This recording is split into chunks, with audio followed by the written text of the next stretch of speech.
Good morning, everyone, and welcome to another exciting episode of Hobo Hero. Anyway, I am now leaving Daytona. It is pouring rain, cats and dogs. Welcome to Florida as usual. Uh, Rain more than it was sun, but like I said, still a good vacation. I'd rather be here and wet with rain and hang out in Massachusetts and being chilly and being a little stressed out. So this was a good break to break up my week. And that's one thing about the fire department. Our schedules are like pretty much where I work one day on, 3 days off. So it's real easy to time your day, and if you can be a little aggressive with your planning and stuff, you can even if you take a shift off, that gives you a whole week right there, just if you get the time, but I literally just took just one of my shifts off and enjoyed a good 6 days on the road, and I'm gonna take a nice little easy ride back to Massachusetts.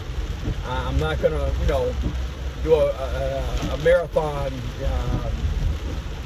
road trip that I did on the way up here, because I was trying to get here. I was got delayed and fell a little behind time. Now I can just literally take it easy. I mean, and it was everything worked out perfectly for me. I had 2 good nights at the Royal Inn over in Daytona. A very cheap, low budget, 1-star motel, but I live in a camper, so I don't really need a lot of high end, accommodations. I like a bare minimum lifestyle. I'm used to it now, and I felt a little weird. I can't say bad, but weird, because I felt like I was getting soft. Getting comfortable in a nice bed, watching TV all day. My own showers and the benefits of being in a brick and mortar place. I don't know, I was sort of like getting worried. I'm like worried that I'm not going to want to go back to living in my RV any longer, but it's only 2 days. I ain't going to be that soft in 2 days.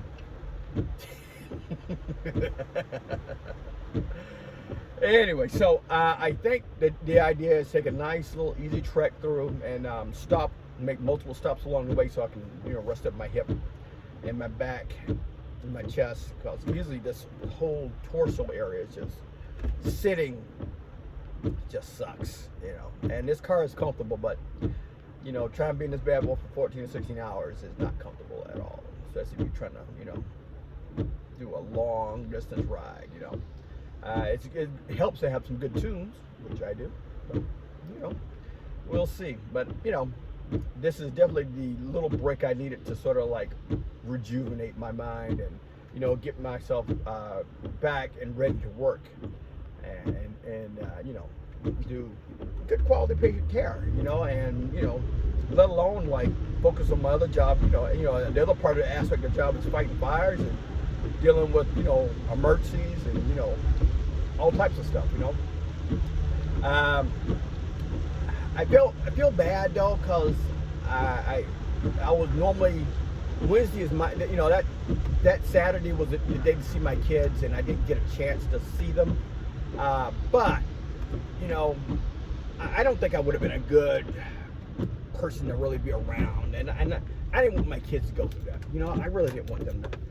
I want them to be. They only get me 1 day a week, and actually that's not even true. They only get me 3 days a month, and I like for them to get me at my best. I don't want to be a sad sack or whatever. And I understand why the the angst and the turmoil and whatever, because even though me and my ex-girlfriend, who's also my best friend, we broke up like a while ago, we were still still together, so to speak. I was trying to do the whole friends with benefits, and I was sort of hoping that maybe we can work on her where can get back together again. But it didn't quite happen. and you know, she ended up, you know, finding somebody new, and I told her, I'm like, if you find someone new before, you know, we work our thing out, you know, you have my blessing. We're going to, you know, we're going to do what we have to do, and but that's just it. Hold on one second, please.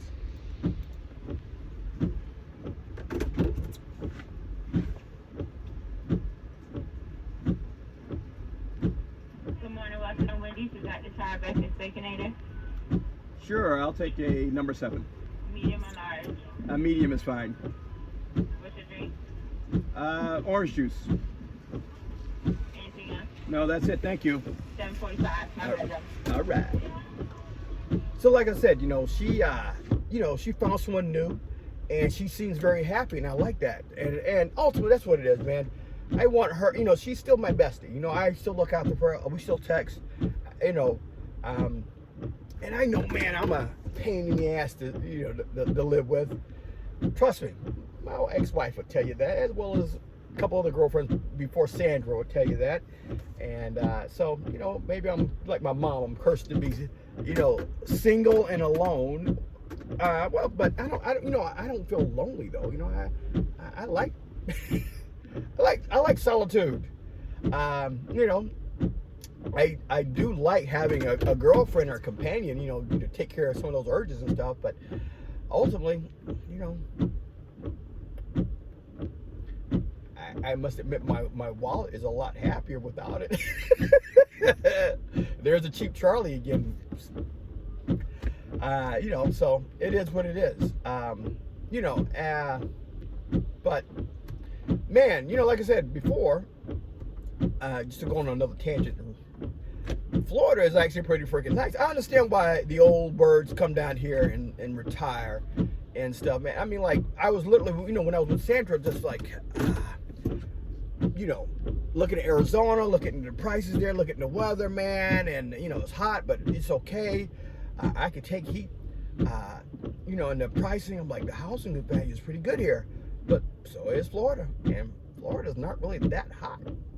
It's rainy all the time, but I can deal with water and moisture. That's just, you know, par for the course. But man, I tell you, I just like, you know, looking at these house prices. I mean, like, even the most expensive house I saw in the market was like 200 grand.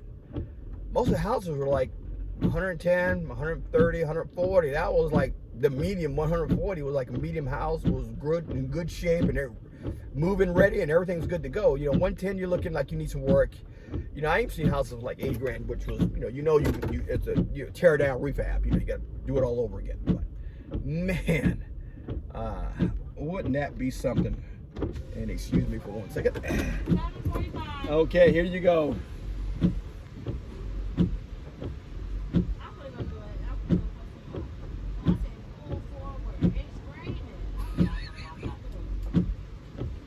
All right.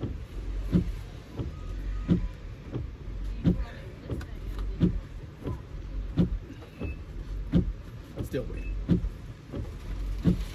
And Eureka.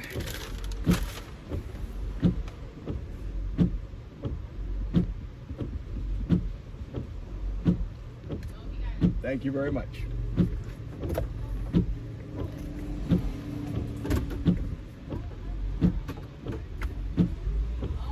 Okay, but yeah, I mean, I you know, and the thing is, I had aspirations of, like, you know, living and retiring on a coastal community, and man, Daytona is it. Now, I must admit, I'm pretty certain once I go to Miami, I'm probably going to be like, oh, Miami's the spot, I can't wait. But honestly, I've already checked the housing market in Miami. There's nothing there. You know, at least within my price range, I can't, you know, there was nothing there I could see that I could afford, you know. I mean, like, I saw like one spot was like 200 grand. And that is my, you know, 250 is my cutoff. That's where I would not want to go any further with buying a house.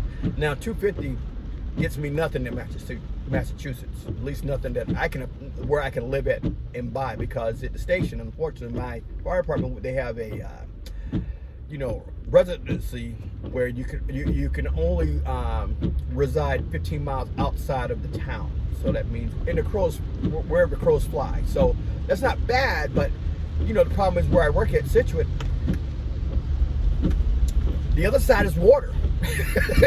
So I only get 15 miles on one side, and the Atlantic Ocean is not livable, unless I decide to get a houseboat. But it is what it is. So yeah, I'm just pretty jazzed up, and I am actually happy to just happy to be out here, man. Just had a little fun. I'm not really sad to go because I know we'll be right back out in this area in about 2 weeks. I don't know if I'm gonna like drive all the way to Miami and crash there and then have fun, or just drive to Daytona Beach, go back to that budget motel where I was at before, and then just drive to Miami and have fun and come back. I could do that too. I crash here, but but we'll see. We'll see what happens. I got a business card from them, so I can always call and check and see if they got rates and whatever they got available and stuff like that. But anything's possible. Like I said, man, I always wanted to go to Miami. I never got a chance to go to Miami. I've been to Daytona a couple times, so Daytona's not. I mean, granted, it's been like 20 years since the last time I was here. But man, like I said, this is just like a good break, so I can buckle down, work hard, try to pick up as much overtime as possible, and then be ready to go to Miami the first 2 weeks of May. That's what I'm talking about right there. And like I said, it's not that far. It's literally, right around the corner. Gotta let the ex-wife know that I'm gonna be gone for 2 weeks. So, I won't see the kids again for a little bit, but I think I'm gonna try to take them out this week. I think I'm scheduled to see them, and spoil the hell out of them. I usually do spoil my kids. I try to, because like I said, I don't see them that much. So I try to, but without hurting my wallet too bad. I gotta survive too. But oh well. Anyway, I hope everybody is having a great day, and hopefully I'll talk to you soon. You guys take care. I'll see you soon. Bye now.